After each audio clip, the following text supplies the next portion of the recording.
Hello friends, my name is Dane Miller. And I'm Niall Spain, and we're your fuck buddies.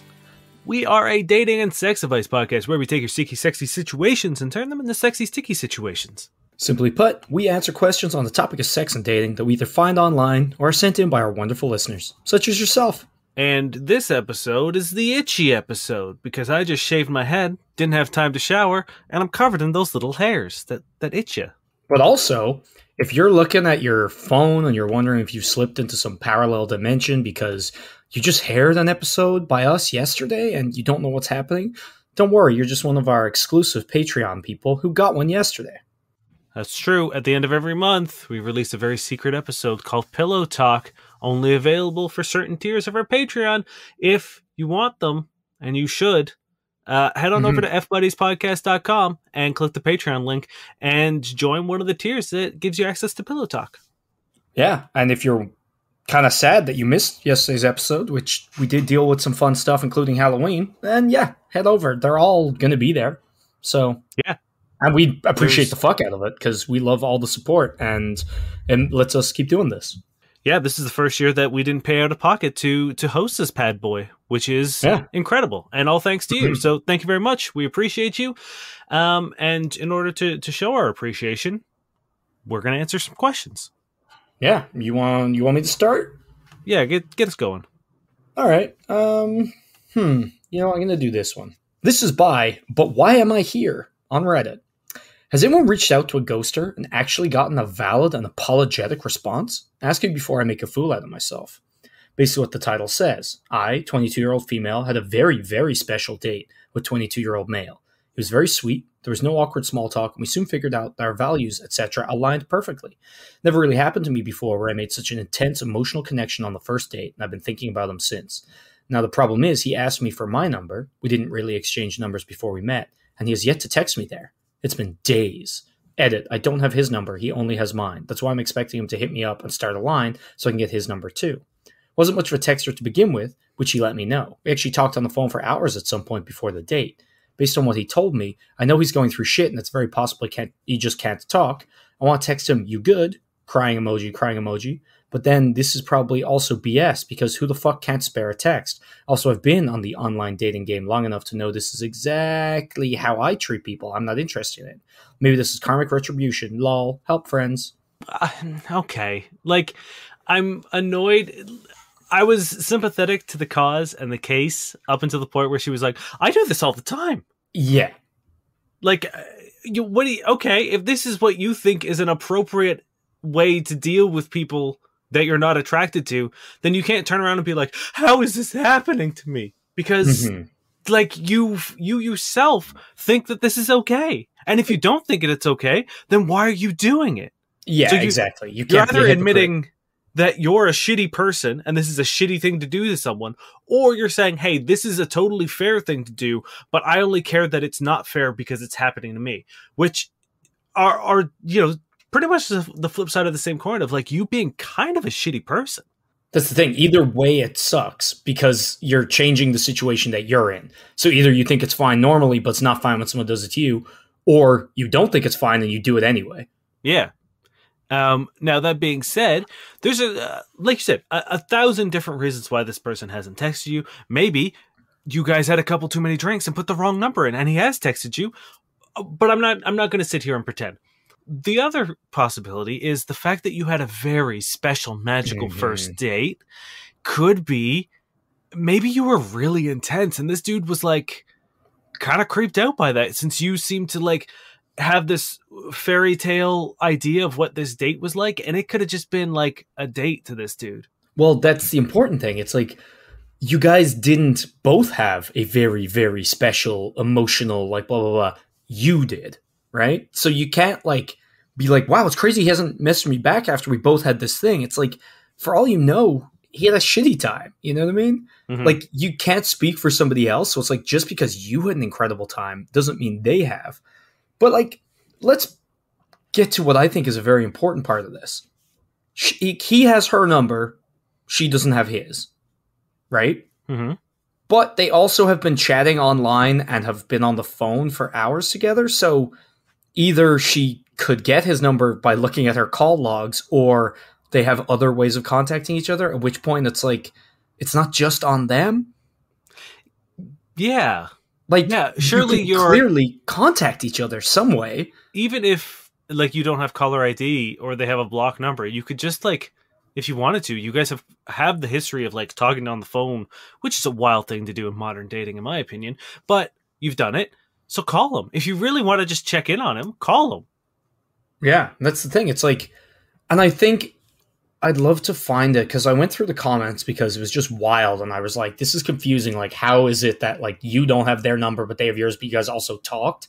And then they were like, oh, I think the ball's in his court because I gave him my number. So, you know. So it's just a principle thing at this point. Exactly. And I also, apparently it's been 2 days. Which is not that long at all. I mean, technically they're correct. It has been days. Yeah, exactly. Now, but 2 days versus 7 days, very different. Yeah. Yeah, for sure. I mean, I think hopefully it's not the like, oh, you gotta wait a certain amount of time. Like, I think that I really hope we've put that behind us because it's in the age of instant communication, the idea of being like, I gotta wait two days before we talk to each other. Like, that's if someone doesn't talk to me after 2 days after a date, I'm like, okay, cool, you're not interested. Bye. Moving on. Yeah. Well, I think like one, just fucking reach out yourself. Like, you're a grown ass woman. There's no reason for you to just sit here and fret. But also, two, the entire title of this question, which I'm going to read again, has anyone reached out to a ghoster and gotten a valid and apologetic response? So, like, that's what she's looking for in this situation. Like, she's not looking for anything other than for this guy to, like, be, I guess, cowed into an apology. And that's a wild thing to want out of this situation. Especially when you are also a person that ghosts people, which we've talked about before. It's okay. I would love to know if she's ever given a valid or apologetic response to someone that she's ghosted. I'm going to guess no. Yeah, this is like dating entitlement of people who only like have no empathy and have no means of sort of like walking in anyone else's shoes or seeing another point of view. It is like the world's focuses on me and everything revolves around me. And when an injustice happens to me, it is of the highest severity. And I really don't know how the world can keep turning when this has happened to me. Yeah. And it's tiring. And, you know, I hope this guy, you know, this might sound mean and cruel, but maybe this guy's dodging a bullet by not texting you back because you seem like a lot. Super arrogant and entitled and hypocritical and like oblivious, and like none of those things are a good combination or good, you know, in isolation. You know, you should be able to put yourself in someone else's shoes, realize that things sometimes don't go your way, realize that just because you had a great time doesn't mean someone had an equally good time. You should be able to throw all this bullshit, well, it's in his court because I gave him my number. Like, reach out, be chill, don't like attack this person. That's like, if they don't want to go further, fuck it, move on. You know, like it's as simple as that. There's also that like weird sort of vague indication that like maybe she cares about how he's doing, where she's like, you good? And it's like, if you're actually genuinely concerned about this person's well-being, reach out. I'm sure they would appreciate it. For whatever reason, if they're not interested, maybe they are ghosting you. And at that point, it sucks. Happens to everyone. You do it all the time. So you're going to have to move on. But like, if you are, and this is something that we've talked about in the past, I believe we had a very similar question where it's like, if you are invested in their well-being, make your check-in about their well-being and not about getting another date or moving your relationship forward. Just be like, hey, you know, you can even say, had a great date the other day. Really enjoyed our time. I know you're going through a lot. I just wanted to check in, see how you're doing. Hope you're doing all right. If you need to talk, hit me up. 100%. Also, like for me, if I just got you good, 3 question marks, like that wouldn't seem like oh, are you okay, or like how are you doing? It would seem like a what the fuck? Yeah, you know, it like would seem like a why haven't you texted me? Yeah, exactly. And even the fact that I know he's going through shit and is possibly can't talk. It's like one sentence, and then they're immediately like, it's bullshit. Who the fuck can't spare a text? It's like you know this or you don't. You care that he's going through shit or you don't. You know what I mean? I love how that's mentioned very briefly and immediately tossed aside. So maybe try giving a shit. Yeah. Maybe that's Yeah, why the date didn't go well. you're too busy thinking about what a great time you are having and how that must translate into what a great time he's having, that it probably wasn't a great time. Yeah, I'm I sorry, this have this is a mean way to start, but I'm not feeling your vibe. no. I feel like there's red flags everywhere, and honestly, the comments don't go much better. Honestly, I almost never read the comments for these questions because I know they're going to be garbage. And I've read a few comments today on the questions that I'm bringing, and man, they suck. Like I understand now why we have a show and why I feel like we will have a show for as long as we want to do it, because the advice that people give to each other from like a level of authority is categorically terrible. It is really, really, really bad. That gives me a really good segue to just throw something in because it wasn't enough to bring as a full question, but there was this person like crowing about how they did really well after they started reading this like dating advice person or this like pickup artist's book. And one of the things that they said was to delay laughter when you're talking to a girl. Because if you laugh when they say something funny, it doesn't seem genuine. But if you like pause for a few seconds, think you're like really thinking about it and you're deep and then you laugh. And like that's the worst shit I've ever heard. Man, I would be so unnerved. So I had someone like that at my bar the other day where everything seemed to take like an extra. I'm almost positive she was high as fuck and didn't realize that she was going to be as high as she was when she went out in public, because she went out by herself. Mm-hmm. And I think it was like she probably got the munchies because she ordered a bunch of like, junky fried pub food. But I think that like it hit her, and that like that paranoia of like, oh no, everyone knows I'm fucking high as hell, which it's legal here. We don't give a shit. No one cares. But I think it was freaking her out. So like everything she said had like, there was a real deliberation on everything she was saying. And it was the same thing when I talked to her, she would like stare at me and sort of like mouth the words that I just said back to me. And then she would answer. And if someone did that to me on a date, especially with laughter, because if you stifle laughter, it's not like you can press pause on the laugh track and then hit play and then have like the genuine reaction. You would then have to pretend to laugh. That's the thing. Even if you actually found it funny, if you're actively not laughing and then laughing, you're literally fake laughing at everything. Yeah. Yeah, it's like, oh, it won't seem genuine if you actually genuinely laugh. No, please, fake laugh. That's the genuine. Like, it blows my mind that why do people do this? It also would take me so much effort and so much like concentration. It would be like playing like, Gears of War when you fucking like have the active reload. Yeah. But sometimes you're paying too much attention to that. You don't actually know what's going on. I don't know. I feel like I would be taken out of the moment because I'd be like, oh shit, is she about to say something funny? Like I'd have to be like, oh, ready. And then when she'd say it, I'd be like, okay, take a beat. Look to the side, I guess. I don't know. Count to 2. I don't know what the fuck you're supposed to do. But that would be such an ordeal and such a process. I wouldn't be listening to anything. I wouldn't be doing anything. And then I'd laugh and they'd hate it. They'd hate the whole thing. It also would kill the conversation because like they'd say something funny and either stop and wait for you to A, respond, B, laugh. And like after the pause, maybe they just say something else. And then you'd have to interrupt them by laughing. Or be something funny in the process of a sentence, at which point you're still interrupting. It's absolute insanity. And hey, bit of advice, don't do it. Also, there's so many games and improv games and stuff of like, you have to keep a stone face while someone tries to make you laugh. Things are infinitely funnier when you're not trying to laugh. Like, have you ever been at like one of the big examples is on film, there's a thing called room tone where you all stand silently in the room and capture just like the ambient noise should you need to, cut a line or mask a sound that happens. It's just like an ambient tone of the room. And inevitably someone says something or something happens or someone looks at someone and you're all trying desperately not to fucking laugh. And it's the same thing with like school assemblies or weddings sometimes. It's like, not that they're funny or good or anything, but it's like, oh my God, I can't laugh. And like someone gives you an eye and you're like, oh fuck. Yeah, like old Uncle Jerry just rips a fucking wet one and like you and your buddy are like, oh, we can't laugh right now because, his wife is currently in tears at the front telling the speech, giving the eulogy, but like, God damn, Jerry, Jerry just tore his pants off. Mm-hmm. So yeah, this is bad advice. I feel like anytime any sort of pickup artist tells you to do something, it's probably a bad idea.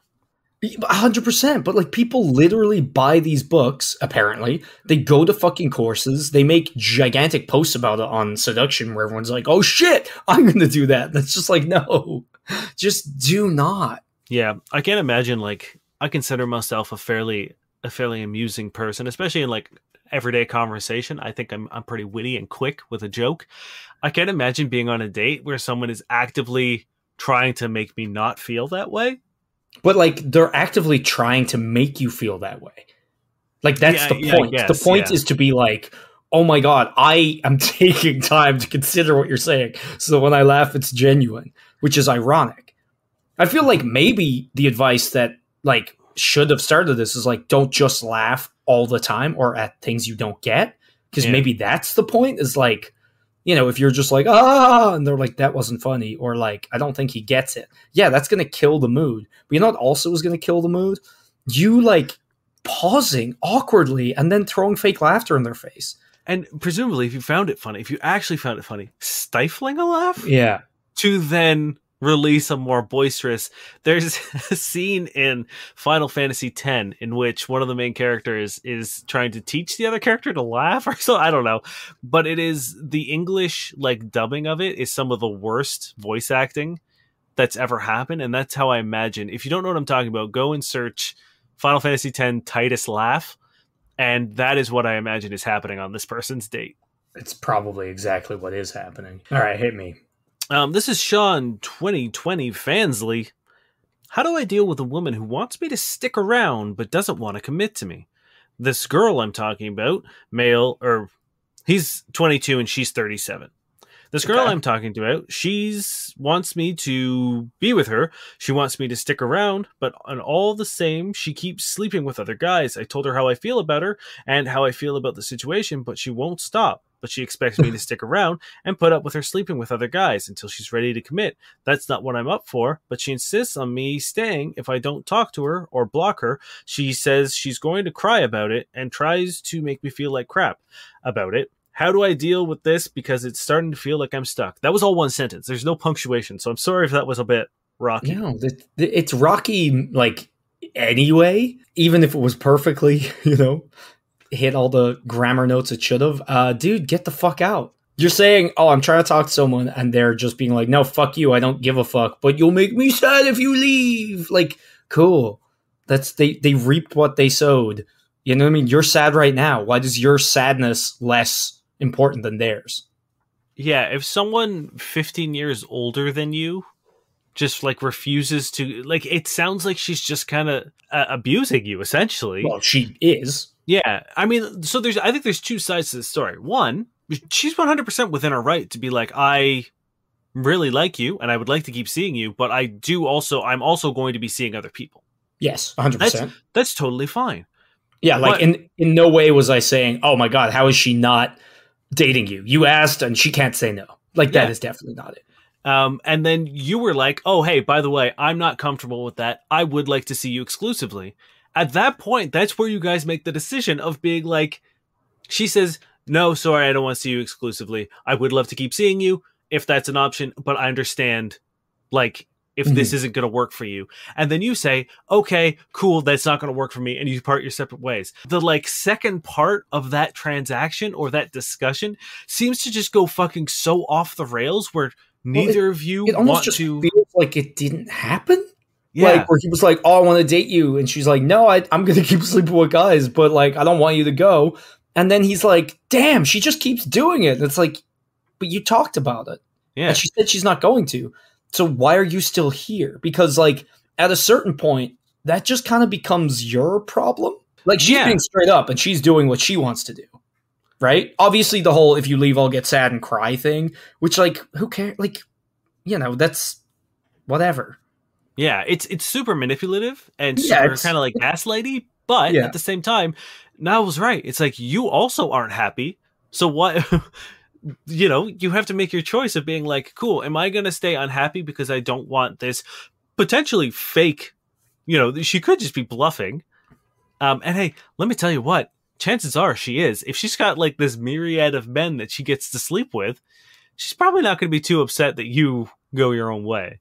Yeah, and that's the thing. It's just like this.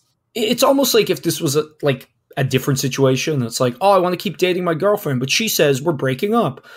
It's like, okay, but like that's a situation. So it's like you're out of that situation now. Like, in a way, you know, it's on you to get out of there. She's told you where you're at. You are clearly unhappy with it. I don't understand what you're coming to us about this for. You know, there's no answer here other than leave.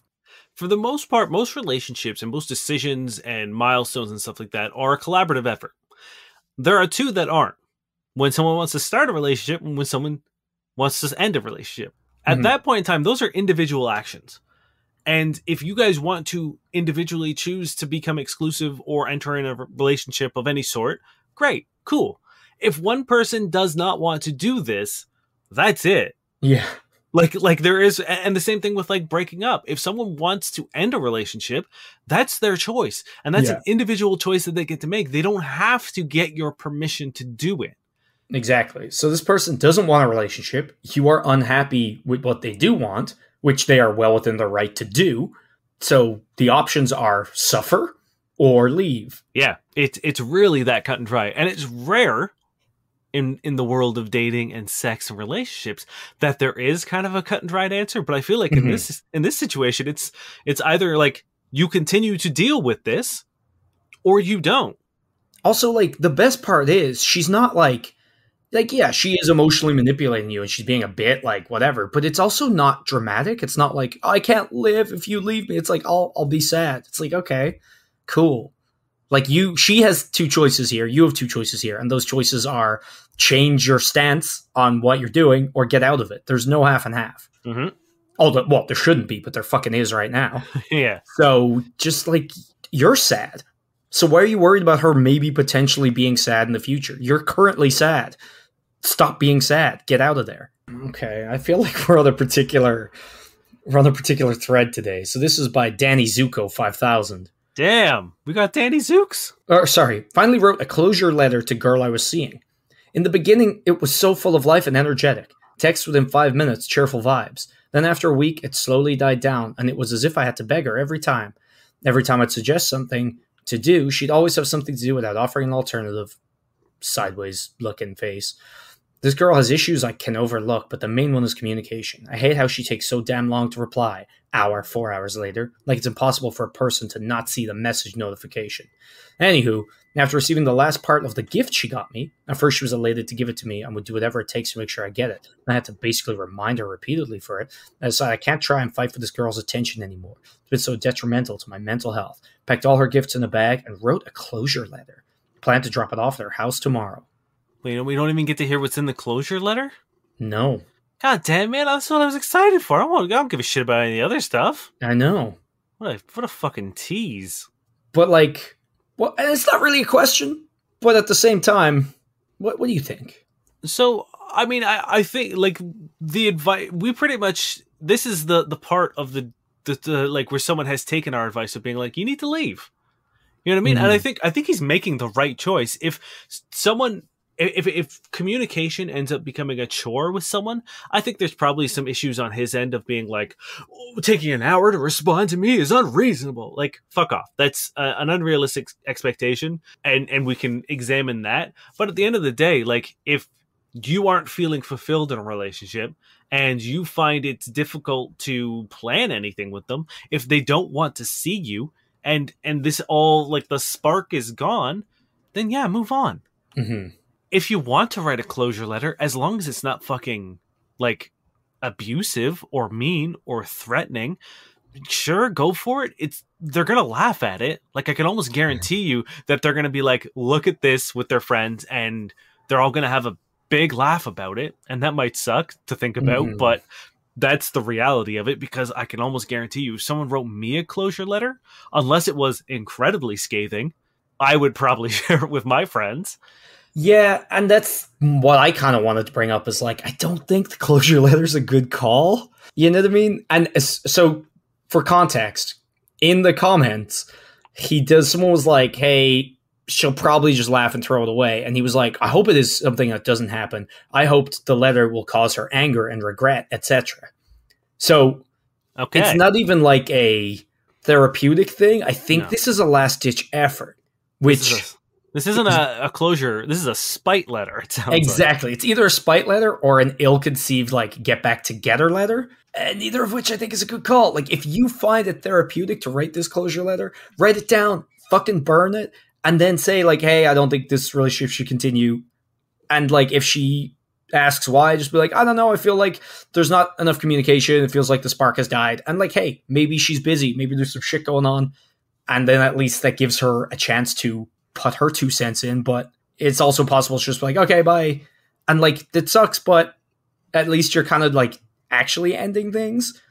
Yeah. And we've talked about how closure is kind of a manufactured idea and something that you kind of have to get on your own most of the time. And like Niall said, if writing down a letter and spewing your thoughts out into actual tangible form is therapeutic for you and helps you sort of regain some of the mental health ground that you lost during this relationship, by all means, go for it.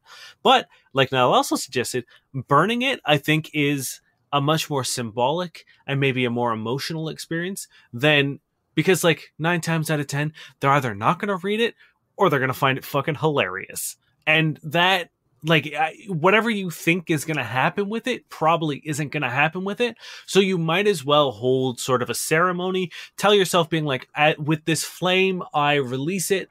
And you know what I mean? Ooh. Like, boom. It's not spooky season anymore, Dane. No more rituals. It doesn't matter. Every season is spooky season.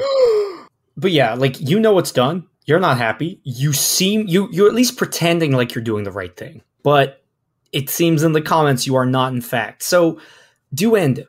Don't bother with the letter because, again, I think you're just trying to get a needle in and it's either just going to make shit really bad between you guys or give her, like, ammunition to, you know, laugh at you or whatever. And, like, that probably won't be good for your mental health. So this is kind of like being like, I want closure, but then also bursting in and being like, and another thing. It's yeah, exactly. Like if you want closure, close the door. You don't get to fucking close the door and then slide a letter underneath that just says, fuck you. Well, it's like you're on a night out and like you and someone are like, I don't know, getting into it and you're like, you know what, I don't want to fight. But then you back off while giving them the finger. Yeah. It's like, I'm out, I'm not involved. I'm just like, fuck you. It's like, Yep.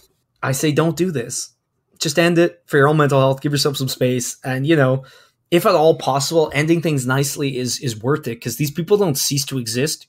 You will see them out and about, presumably. You'll bump into them 5 years down the line, and it's like being able to bump into someone and be like, oh, we saw each other years ago. It was nice. Like, how have you been? Is much better than being like, yeah, being at a bar and be like, oh, hey, guys, that's the closure letter guy. Because, look, the second you see the entire table look over at you and get that shit-eating grin, you know they read it. You know they saw your poem. They've seen it. You're angsty. Also, I'm guessing these people are 15. Yeah, probably. Because they were like, after a week, it died down. It's like, after a week? All right, hit me. Ow. Come on. It's been a while. It's 161. 161 episodes. We're better than that. Although, apparently, I'm not better at wrangling my fucking cat. What are you doing? No, you're actually getting worse. I really am. He was so good for a while. Now he's just like, hey, fuck this shit. There was like 80 episodes where he just was uninterested. And now he's just like, this is there's money time. Now. He knows there's money involved now. And he's like, I got to get a cut of this, baby. We don't even have enough for us, let alone you. I got to get a slice of this cheddar. If you're a new listener, Oliver is my cat. Oliver's the man that lives in Dane's pipes. This is from Stranger Things 11. I find guys who ignore me attractive. I just recently noticed that there are guys who keep on chatting to me, who are clingy, update me, but I don't like them. I just really find them annoying. Once they do that, I suddenly become uninterested. While there are some guys who don't always talk to me, ignore me most of the time, and I'm more attracted to them. It's a serious problem, I know. Am I the only one? Oh, I've got a question that's basically this, but from the flip side. Okay. How about I read it out? Because I feel like we're just going to be talking about the same issue. Yeah, why not? This is Yami Yugi 23. Why does it seem like to get the girl you have to ignore her? Well, This girl I like Yami Yugi. what? I just like saying Yami Yugi, and I really It's wanted to great. say it. Yeah. There was this girl I liked a lot, like easily the biggest crush I've ever had. I always knew from the beginning, just observing her. She was always chased/seemed more interested in guys who ignore her or don't give her attention. She rings guys' phones who ignore her and begs for their attention. She'll say stuff like, "Why don't you ever contact me first, etc. You don't care about me, etc." Or in the library, there's this one guy who never talks to her. She always chases him. She's always the one who talks to him first. I thought about pulling and pushing with her, but she opened up to me about depression and suicidal thoughts, so I decided to leave it. Plus, I don't want to be someone I'm not and play these childish games, etc. Anyway, we did end up doing a lot of activities together. She would say romantic stuff to me, but she ended up leading me on due to all her insecurities and chose another guy over me. The guy just ignores her and even told her in public when they were in a group not to speak to him because he don't want people to think they're dating. Despite all that, she's still all over him and always chase him and even wants to switch her degree to his degree, which is crazy considering this is the last year. All the girls who wanted to date me have always been girls which I put the least effort in and ignore for girls I'm interested in. I can never ever get the girl I want. Do I have to start pulling and pushing with girls I like? How should I approach the next girl I like? Hey, you know what the crazy thing is? I thought you were in high school. Degree? Yeah, I know. I was like, damn, this kid's 15 as well. Although I think this guy I think he's revealed some pearls of knowledge. Probably inadvertently, but things like the fact that she talked about depression and suicide and has mental health concerns. I think that this is a pretty common thing for people who would benefit greatly from professional help, from therapy, to chase after people who I can't remember the name of it, but like to go after people specifically that they know will kind of mistreat them and abuse them. Mm-hmm. It's like behavior repetition or something like that of usually like they have someone in there, usually a parent or a guardian figure who abused them as a child, and like that's how they think love is shown. Yeah, and that's what they look for love to be displayed later on in life. So it sounds to me like there is a myriad of issues that you need to unpack and come to terms with. And I think that this sort of like chasing after people that treat me poorly is usually a pretty good indication that it is time for therapy, friends. Yeah, well, let's be fair. Someone who ignores you, that's someone mistreating you, like flat out. You know what I mean? Like, I could understand if you're sick of people who are like overbearing and won't stop texting you and all that shit. But like the opposite of that isn't, or like the good side of that isn't, oh, this person, when I reach out, pretends I don't exist. You know, that's shitty. If someone just messages you the appropriate amount for you, that's a very different situation. So like, we're not talking about that. We're talking about being ignored and being mistreated, which again, mistreated, not a good thing. And you need to examine why you feel that way, because it isn't good and it's not going to lead to like a secret good relationship. You know what I mean? It's not like, oh, there's just all these red flags and struggles and hurdles, but then eventually it's just magically good. These are signs of other things that will just make you even more sad. Well, to quote a shitty, Facebook idiom, I'm sure it comes from somewhere more profound, but like people chase the love that they think they deserve. So a lot of people with damn very, Facebook. I know, damn right? Zuckerberg. Damn Zuck, he does. So glad we us. brought him on for this conversation. But like people who have this sort of rock bottom self-esteem or very low opinion of themselves think that like this is the only way they will get love, or this is the love that they deserve. And to be told something as terrible as, hey, don't talk to me while we're around people so people don't know that we're dating, and think that like, yeah, this is it. Yeah, let's throw away my degree for this, man. Nailed it. Like that's heartbreaking. Don't do that to yourself. There's absolutely no reason why you would want to be with someone who treats you poorly. And if any of this resonates with you, if you're listening to this and you're like, damn, I do kind of do this, I really, really urge you to go talk to someone. Try to find, I know therapy can be expensive, but a lot of places are now offering cost-effective treatment and sessions and stuff like that. Mhm. I know There's there's a also a lot lot of of like online exactly. therapy stuff, Yep. especially like as a result of the pandemic, which can often be cheaper and at the very least is like really easily accessible. So it's like you don't have to go out, you don't have to commit all this time like traveling and finding a place and blah blah blah. You can just do it from your couch, Yeah. which kind of adds to or takes away from like the fear of it as well, I think, a little bit, because you could do it somewhere you're comfortable, right? But yeah, like it's worth a talk because like I'm sure if not emotionally, then logically that you deserve better. All right. No one deserves to be mistreated. So just try to avoid situations like that, because you do deserve better. 100%. And it's something that I hope there are like some pretty key concepts that I think we stress a lot in this show. And one of them is communication is king. Like almost every problem can be solved with communication. And the other one is you are worth probably more than you think. And you are worthy of excellent love and respectful love and consensual love. Like those are things that aren't earned.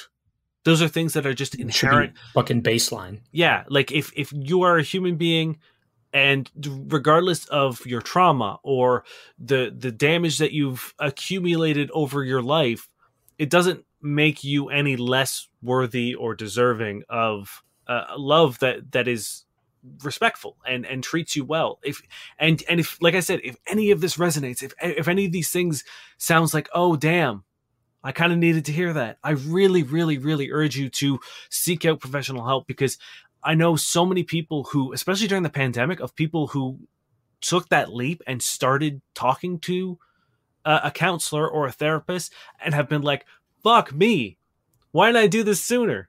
Mm-hmm. And even if you don't, like, there's no harm in engaging in therapy, even if you don't necessarily think you need it. I know this is kind of a tangent, but self-help is, that's the category we're under in iTunes. So we might as well do a little bit of it. Take care of yourself, love yourself. And if you need a little help getting to the point where you can, that's okay. Yeah, I feel like thankfully we've come a long way from, therapy or a therapist being like looked down on. Like practically, a large number of people I know have seen one or are currently seeing one, and like they're not ashamed. I'm not ashamed of them. You know what I mean? Like I don't see any issues here. So don't fall into that trap of feeling like embarrassed or that you're lesser or anything like that, because that's just such an old fashioned idea that I think we're all past, or we should all be, and we are getting past. Nothing wrong Yeah. with it. I swell with pride when someone mentions that they've started counseling or therapy, because I'm like, great, because this probably means that you're going to start living a better life. This probably means that you're going to start thinking higher of yourself. And because I adore you and I want you to adore you. So like, I get so excited. And I think to build on what Niall just said, I think anyone who does give you shit for going to therapy is a pretty good indication that like maybe that's They a good need place to therapy. start. You know what I mean? Like maybe that's a good place to start cutting some of the fat off. You know what I Yeah, mean? if you Because have a anyone, friend that would say that to you, they're not your fucking friend. yeah, anyone who's actively being like, oh, you want to better yourself? Oh, you want to get your mental health right? Like, Yeah. fuck that person. I promise you, they are not adding anything to your life if they are No. against you taking steps towards making yourself feel better. Yeah. Okay, this one fits pretty well on everything we've been talking about, I think. This is by Kimochi. Is it okay if I don't respond to date cancellation? I'm a male, and this girl just canceled our date last minute because she's tired from work. Well, not really last minute. The date is tomorrow, but then again, I feel somehow betrayed and disrespected in some ways hard to describe. To give you context, we've been texting for months and flirt with each other. At the initial stage of getting to know her, I did once ask her out, but she told me she's anxious meeting new people for the time, so I thought, yeah, okay, maybe it's too early. Skip forward months later, I asked her again, and she said yes, finally. Took some time to get confirmation for her, like time and venue, but eventually we settled it. Now, this happens. I was really, really looking forward to this. When I received her message saying she wants to cancel without asking me if I'd like to reschedule or not, I have all kinds of emotions, especially upset, followed by embarrassed. This is depressing. I get it. And if like you're at the end of your rope, as we talked about before, it's like there's no harm in being like, well, I've put in the effort. We've chatted for a very long time. I asked you out. I made the effort to plan the date, pick the time, pick the place, and a day before you want to cancel, but then haven't, like, I don't know if they apologized, who knows, but like to not say like, hey, let's reschedule next week, or I would like to, I'm really sorry, we'll figure out another time, to just be like, I don't want to do it because I'm going to be tired tomorrow, Yeah. which is a pretty bold statement. Mhm. Then yeah, there's no harm in just being like, yeah, I'm done. Then you don't have to declare it. You don't have to send her a closure letter. You can just say, like, you can just in your own mind be like, all right. There's no rule saying you have to reply, right? If you don't feel like it, don't. You know what I mean? If it would make you sadder to reply, or if you don't think you could reply in a kind manner, there's nothing wrong with just cutting them off. Like, fuck it. If they're not putting the time and effort into you, don't do it back. Yeah, 100%. And it's very, very easy. It's very, very simple. And this is like one of the few times where I think ghosting is appropriate. And like, if they don't reach out to you, then you haven't wasted your time. Mm-hmm. If that makes sense. And if they do reach out to you, don't fall into the same patterns. Let them take the wheel. Then you can be like, if they do reach out after you don't reply and they want to go on a date, you can be like, okay, cool, I'll let you figure it out. You have a busy schedule. Let me know when and where, and blah blah blah blah blah. Yeah. Like, leave the ball in their court. And if they're unable to handle that, fuck it, because they're clearly unable to handle you trying to take them out. So I wouldn't fall back into the same patterns. So cut them off. And if they do approach you, leave the stuff in their court. And that's the advice I'll give you. Don't, because some people really like to string people along and they just kind of like feel nice having that attention kind of played towards them. So, and a lot of people like to hedge their bets of being like, I'm gonna book myself. Like, there's a good chance that like maybe she won't be tired tomorrow.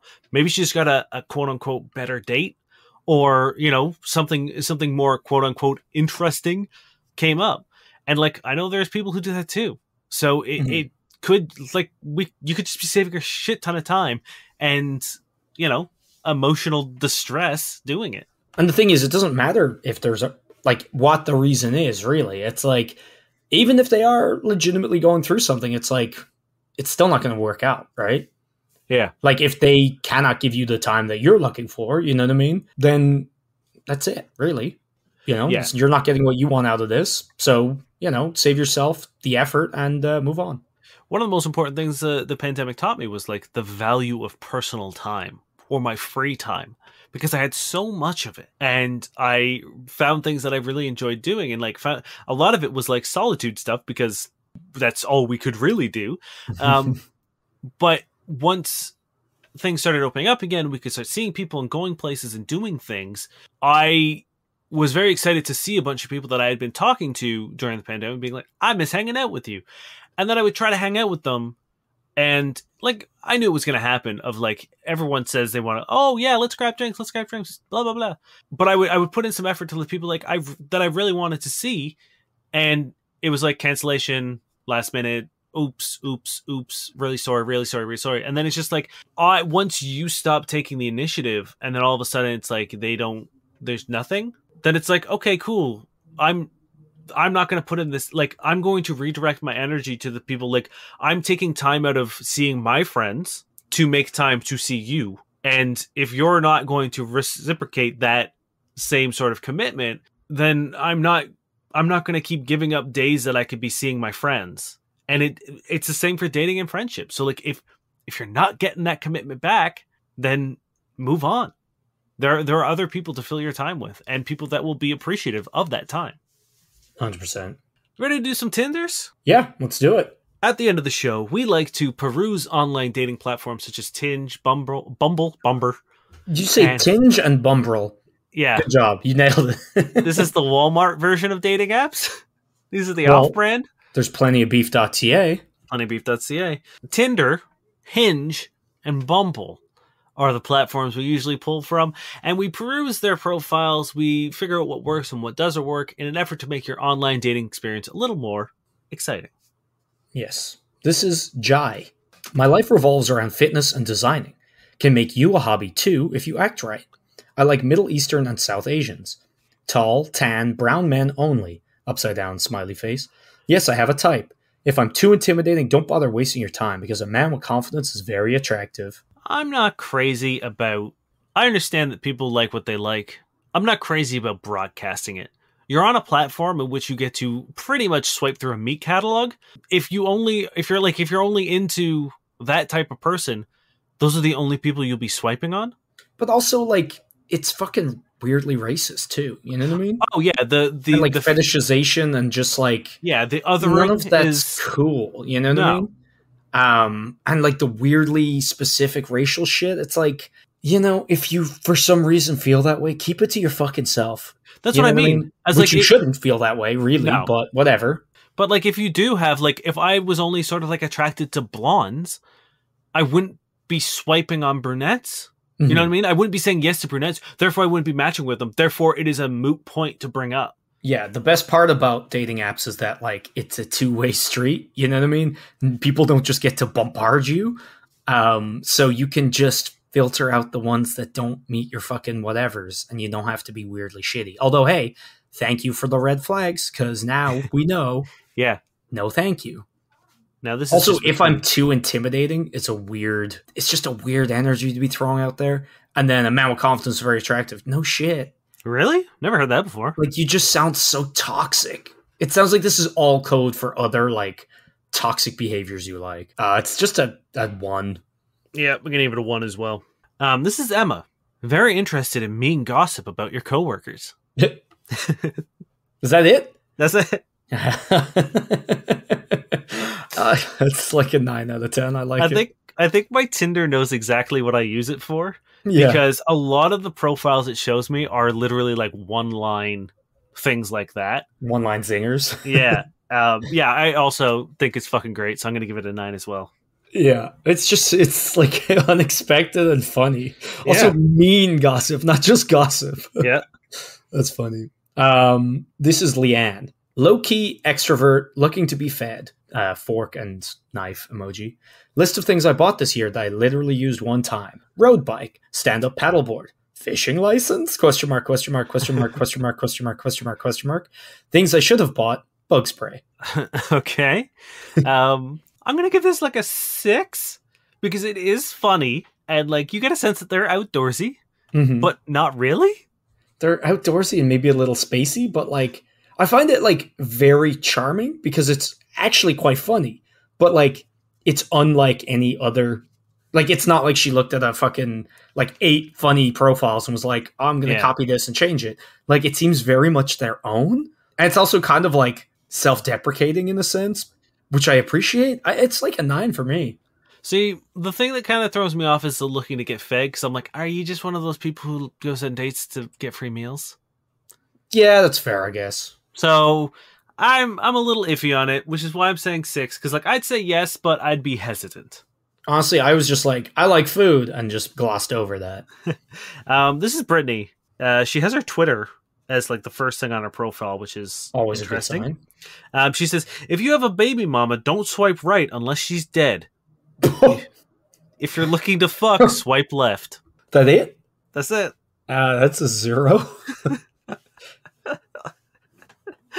Yeah. Unless she's dead. Jesus Christ. Right? It's like, I don't care if you have a kid, but their mother better not be alive.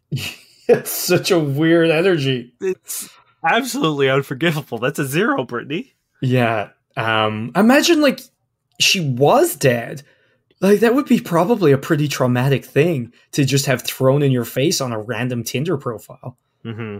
Like, cool, while you're like crying, you're like, at least I can swipe right. Oh no, wait, I want to fuck. Oh. And this is my last one. This is Marie. The first thing you'll notice is there's 2 different pictures of 2 different people. We are in Toronto for just one night, and we want to go for drinks with you and your friend. We are 2 brunette mares, but no horse guys allowed. Please be a little weird and not in the creepy way. Thanks, and let's have a good night. Wait, why did you refer to yourselves as horses? I don't know. Is that some slang I'm missing? Is that some sex slang? Is horse guys a sex slang, or is it just guys who like horses? Because I agree. I don't know. I don't like any of it. It unsettles me so much. I would have said it was just a middle of the road, cool. 2 ladies looking to have some fun with people in a city they're in. But like the merit, like the fact that like we know you're brunette.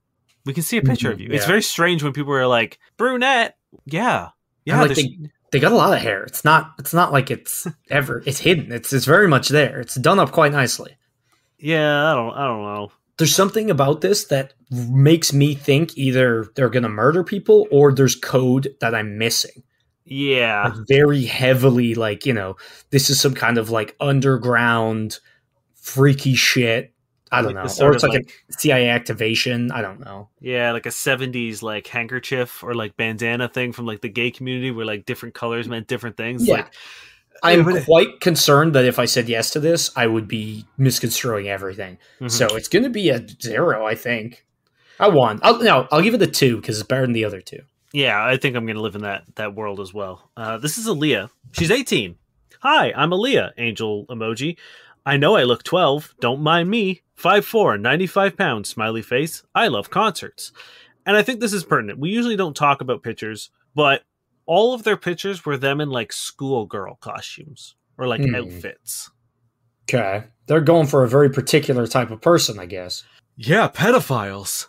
Yeah, I'm 12. Angel emoji, like, that's weird. Yeah, I'm like, if you look young, it's going to be enough of a hurdle for me to get over in the first place. Like, I remember there was a woman who I really enjoyed spending time with, and she was a lot of fun, got along great, but she was very, very petite, and she looked very young. She was older than me, but like, I literally couldn't get over it, how young she looked, especially like during intimate moments, that like, I was just like, I'm sorry. I didn't tell her why, but I was just like, I can't do this anymore. So the idea that like that's what you're appealing to makes me very uncomfortable. Also, like, looking 12 is just categorically terrible. You know what I mean? Like, it's not like, oh, like, I look young, lol. It's like 12 would be repulsive because we're on a dating platform. So it's like, even you putting that out there, like, that's not good. You know what I mean? It's like, it's kind of up for me to decide what you look, if I see you look very young, they'll be like, but like, the fact that you're saying it is also, I think, weird. Like, I feel like you're trying to put that across less than worn. I don't know. That's not a good thing. Why would you say that? No, it's like she's definitely leaning into how young she looks. Yeah. And which, like, I don't know. It feels very creepy. And also, I guess, like, you could change your age. This happens all the time on fucking... Yeah. So I would be very nervous and I wouldn't go very near uncomfortable. It. Absolutely not. That would be a 0. Yep. Let's do this one because it's very quick. This is a Bumble. No, this is Hinge. And this is from Sydney. And she says, we'll get along if we probably won't. Great. Why are you here? Yeah. Okay. I don't know. Someone was probably like, oh, Sydney's cute. Oh, cool. You're already calling it quits. Neat. Like, why would you say yes to this? Don't like it, Sydney. So that's a 1 for me. Yeah, it's just a 1. It's like, if you don't get on with people, fix yourself and then get back on dating after. Yeah. Speaking of therapy, you need it. If you don't want to get along with people, don't go on online dating where people are almost categorically like amongst the worst people you're going to meet. Like, online dating isn't exactly known for their like, oh yeah, online dating filled with incredible people. That's going to do it for this episode, friends. This show is officially done. And we can't thank you enough for spending a little bit of time with us. Yeah, thank you guys so much. Thank you to everybody who supports us on Patreon. Thank you to everyone who listens. Thank you to the Philippines yet again for getting us way high up there in the charts. You guys still are just our fucking... You're just our people. Hey, you guys fucking rock. What? For those of the people, we're going to ask consent here. I would like to give the Philippines a kiss. Do you want to give them a kiss? If they'll have it, yes. Okay, so people who want to kiss, step forward, get real close, come on over. We'll get to everyone. Take this out of your ear. Yeah. Because it's going to be an ear kiss, I guess. Take a step back, and that's fine. We still love you, but we respect your boundaries. All right, I'm going to just a... There you go. Thanks, Philippines. Yeah, you guys are the best. And that was hopefully not very weird. Also, some people were interacting with us on Twitter during the week who are, I think, 80 episodes behind, so they might not hear this for a while, but it was a nice, fun conversation, and I love the energy you're throwing out there, and we love you. So when you get to this, thank you. I don't know Hello. whether to name drop you or not, because I'm always weird about that shit. So Yeah, I'm not going to, but you know who you are. You know, well, they probably won't at this point. They basically sent a thing being like, you guys said something in the episode and I died laughing, and I knew I hadn't looked at the title yet, and I knew it had to be the title of the episode. And when they pulled out when it was, and they were like, hell yeah. Nice. And I appreciate the fuck out of that. So thank you. Thank you, Josh Eagle, as well, for your song, Paper Stars, you and the Harvest Cities. If you would like to send in a question, if you have a query that you would like answered or at least pondered by us, you could hit us up at fbuddiespodcast.com, or as Niall mentioned earlier, plentyofbeef.ca. I'm pretty sure I still own that. I'm like 90% sure I do. And you can hit the contact form, choose your own agent name, or we will give one for you. And if you'd like to support the show, as we mentioned earlier, there'll be 3 episodes of Pillow Talk up by the time you hear this. Head on over to the Patreon link at fbuddiespodcast.com, and you can choose a different, whatever amount of money is comfortable for you. The $7 and up option will give you access to Pillow Talk, and you can upgrade and change at any point in time to fit what you need financially. And we appreciate it from the bottom of our hearts. It really does mean a lot to us. And like even just the $3 option means a lot to us too, because again, this is the first year we're not losing a lot of money, which is really nice. You know what I mean? Yeah. All right. Ready for some terrible sex writing? Absolutely. This is from the book The Holiday by T.M. Logan. And the character whose voice this is coming from is both a parent and a therapist, ironically. Mm-hmm. At the age when they were still totally, wonderfully, blissfully unself-conscious, unaware of the adult world and happy just to play without wondering about who was looking. But now she looked, well, like a different creature entirely, as if she belonged to a different species. The beautiful people were like that. Lucy looked like a woman, a full-grown woman at that. She was only 16, but she had curves in all the right places, a tiny waist, legs that went on forever, a chest the bikini top was only just managing to contain, untouched by cellulite, by age, by wrinkles and lines, and all the other stuff that ruined women in the end. Oh, so this is someone who might be interested in that woman we just talked about on Tinder. Yeah, a gross shit person. Yeah, a terrible shit man. Yeah, well done, you terrible shit man. You shouldn't be a therapist or a parent. Thank you very much for listening. My name is Dane Miller. And I'm Niall Spain. We've been your fuck buddies. Get horny.